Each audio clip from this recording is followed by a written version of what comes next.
होते हैं उनके द्वारा दान किए गए या उनके द्वारा वक्फ किए गए संपत्ति को ही वक्फ कहा जाता है। वक्फ का मतलब होता है धार्मिक कार्यों में समर्पित करना।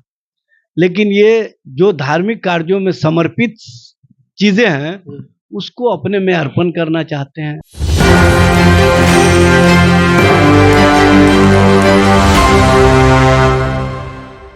नमस्कार, आप देखना शुरू कर चुके हैं टेक्नो 24 और मैं आपके साथ राहुल यादव। जैसा कि मैं आपको अब बता दूं कि मोदी जी का सौगात इस ईद के मौके पे बांटा जा रहा है। लगातार अगर हम विपक्ष की बात करें तो विपक्ष में जो बैठे लोग हैं वो लगातार आरोप लगाते हैं कि मोदी जी ने मुस्लिम से प्यार ही नहीं करते हैं, उनकी हक को भी छीनने की कोशिश करते हैं। लेकिन इस ईद के मौके पे मोदी जी की तरफ से ईद सौगात बांटा जा रहा है। ईद एक किट के माध्यम से ईद सौगात दिया जा रहा है। इसी से मुद्दे पे बात करने का हमारे साथ एजाज अहमद जी है, राष्ट्रीय जनता दल के प्रवक्ता है। लगातार आप लोग आरोप लगाते हैं कि मोदी जी मुस्लिमों को इग्नोर कर रहे हैं, मोदी जी हम मुस्लिमों से नफरत करते हैं। लेकिन देखिए इस ईद के मौके पे मोदी जी ईद सौगात बांट रहे हैं। मोदी जी कोई राजा है क्या? लोकतंत्र और लोकतांत्रिक प्रक्रिया में किसी भी नागरिक को सरकार हक और अधिकार देती है, लेकिन मोदी जी की सरकार किसी के हक को छीन रही है, किसी के अधिकार को छीन रही है। और ये जो सौगात के नाम पर आप जनता के बीच में जाना चाहते हैं, सौगात क्यों पसंद करेगा लोग? आप एक तरफ वक्फ अमेंडमेंट एक्ट ला करके मुसलमानों के कब्रिस्तान, मस्जिद, मज़ार, उनके जो मदरसे हैं उस पर आपकी टेढ़ी निगाहें हैं। और अब कहीं ना कहीं वो जो वक्फ की संपत्ति है, जिसको आप कहते हैं कि देश का दूसरा सबसे बड़ा वक्फ संपत्ति जमीन के मामले में है, तो मैं उनसे पूछना चाहता हूं, क्या वो कब्रिस्तान को समाप्त करके अपने उद्योगपति मित्रों को दे देंगे? क्या वो मस्जिद को हटा करके अपने उद्योगपति मित्रों को दे देंगे? क्या मदरसे को हटा करके अपने उद्योगपति मित्रों? आपकी टेढ़ी निगाहें किस बात के लिए है? इसका मतलब है कि आप जो भारत के आर्टिकल 26 में सारे चीज मिले हुए हैं अधिकार, उसको छीनना चाहते हैं।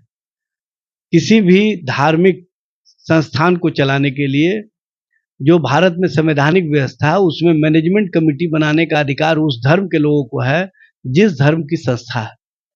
और वक्फ के बारे में सबको पता है कि वक्फ संपत्ति जो पुरखे होते हैं उनके द्वारा दान किए गए या उनके द्वारा वक्फ किए गए संपत्ति को ही वक्फ कहा जाता है। वक्फ का मतलब होता है धार्मिक कार्यों में समर्पित करना।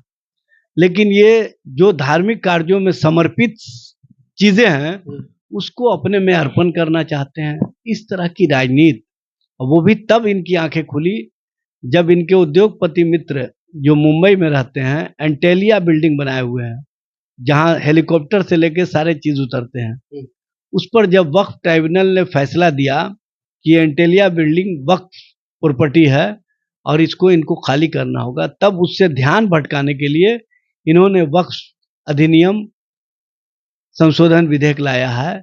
और इसको कहीं ना कहीं ये अपने उद्योगपति मित्रों को फायदा पहुंचाने के लिए इस तरह का कार्य कर रहे हैं। बहुत बड़ा बात है जो एंटीलिया बिल्डिंग है वक्फ का संपत्ति। जी, मैं नहीं बोल रहा हूं, ये आप वक्फ ट्राइब्यूनल जो भारत सरकार और जो स्टेट सरकार के द्वारा जज नियुक्त किए जाते हैं उनके माध्यम से फैसले आए हैं और उसके बाद से उनकी बेचैनी है।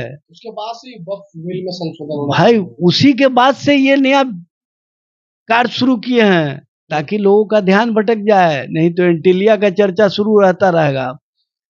ये है इनका कार्य। मतलब और दूसरे मैं बता देना चाहता हूं, बिहार में जो इनके एलायंस पार्टनर हैं, चाहे चिराग पासवान हो, चाहे जीतन राम मांझी हो, चाहे नीतीश कुमार हो, ये लोग दोहरी राजनीति करके मुसलमानों को बरगलाते थे। कहते थे कि हम सेकुलर हैं, हमसे बड़ा कोई सेकुलर है जी? हमसे ज्यादा कोई मुसलमानों का हमदर्द है जी? हम जो किए हिंदू मुसलमान होता था अब होता है जी? अच्छा। तो मुसलमानों ने कहा कि आप जब सेकुलर हैं जी तो आप हमारे लिए खड़े रहिएगा कि नहीं रहिएगा जी? तो ये तो पहले कह दिए कि हाँ खड़े रहेंगे जी। लेकिन जब सही समय आया तो भारतीय जनता पार्टी ने कहा खबरदार, अगर उसके साथ खड़े रहे तो मेरे उद्योगपति मित्रों पर आफत आ जाएगा। इसलिए, और जब मेरे उद्योगपति मित्र पर आफत आएगा तो आपकी सरकार पर आफत आ जाएगी। तो आपको सत्ता में बने रहना है तो चुपचाप रहिए। हम लोगों को आश्वस्त करते रहे, 3-3 बार कमेटी मिला, लेकिन हमारे साथ खड़े नहीं रहे। तब इन लोगों ने जो दावत इफ्तार किया, चाहे चंद्रा बाबू नायडू का हो, चाहे नीतीश कुमार का हो, चाहे चिराग पासवान का हो, चाहे जीतन राम मांझी का हो, एक ही बात मुस्लिम समाज के संगठनों ने कहा कि आप हमारे साथ नहीं तो हम भी आपके साथ नहीं। और उसका व्यापक असर हुआ, इतना असर हुआ, पूरी सत्ता हिल गई है, दिल्ली से लेके बिहार तक। और इनको लगा कि जो हम बरगला करके खेल खेला करते थे, उस खेल में तो हम मजिस्ट्रेट चेकिंग में पकड़े गए। तब ये किट लेकर के आए हैं सौगात के नाम पर। अरे मोदी का तो सौगात लोग 2024 के चुनाव में देख लिया, जब वो कहे घुसपैठिया आ जाएगा, तुम्हारा मंगलसूत्र छीन लेगा, तुम्हारी जमीन छीन लेंगे, तुम्हारी पहचान छीन लेंगे, तुम्हारे साथ क्या क्या व्यवहार होगा, ये लोग ज्यादा बच्चा पैदा करने वाले हैं, मुजरा करने वाले लोग हैं। किस किस भाषा का इस्तेमाल किए, मर्यादाहीन। और प्रधानमंत्री जी के बारे में आप कह रहे हैं कि मुसलमानों के हमदर्द हैं। ना वो पहले हमदर्द थे, ना आगे हमदर्द रहेंगे, क्योंकि भारतीय जनता पार्टी आरएसएस के एजेंडे पर चलती है। आरएसएस का एजेंडा है बंच ऑफ थर्ड में कि किसी भी स्थिति और परिस्थिति में तुमको मुस्लिम विरोध की राजनीति करना है, तभी देश की राजनीति में तुम बने रहोगे। जो भारतीय जनता पार्टी अपनी राजनीति की बुनियाद मुस्लिम विरोध की राजनीति से करती है, वो किट कहां से बांटेगी, वो ईद की सौगात कहां से देगी? आप देखिए ना जोगी का कल का बयान किस तरह से कहा। आप ईद के सौगात, ईद के दिन के लिए, कल जमेतुल अलविदा है, आखिरी जुमा है रमजान शरीफ का, और आप कहते हैं कि सड़कों पर नमाज नहीं पढ़ेंगे। तो आप सड़कों पर नमाज नहीं पढ़ेंगे, एक धर्म को आप रोक देते हैं, और धर्म के लोगों को कोई आपका कानून और हंटर नहीं चलता है।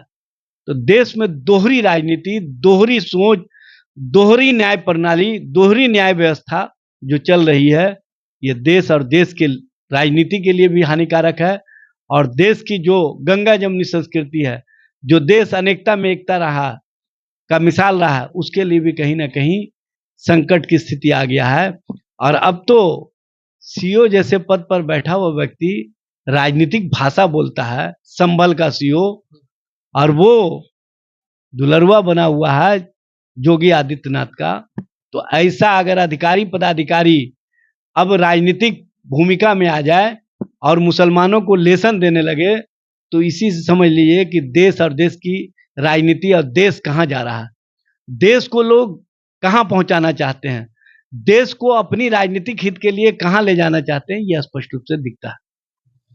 तो देखिए, जो मोदी जी का ईद सौगात वाला किट था, वो मुसलमानों का ध्यान भटकाने के लिए। देखिए, जब मुसलमानों ने साफ कहा कि आप हमारे साथ नहीं तो हम भी आपके साथ नहीं है, जब आपको हमारे साथ, आप तो कहते थे कि हमसे बढ़कर कोई सेकुलर है, लेकिन इफ्तार पार्टी में देखने को मिला जिस तरह से चिराग पासवान, जीतन राम मांझी और नीतीश जी का इफ्तार पार्टी में मुस्लिम समाज कम्युनिटी का भीड़ नहीं देखने को मिला, उससे कहीं ज्यादा लालू यादव जी के पार्टी के नेता अब्दुल बारी सिद्दीकी जी के दावते इफ्तार में भीड़ देखने को मिला। बाकी इस वीडियो के बारे में आप क्या सोचते, अपनी प्रतिक्रिया कमेंट बॉक्स में जरूर बताइएगा। तब तक के लिए देख रहे थे न्यूज़24, मैं आपका साथ राहुल यादव।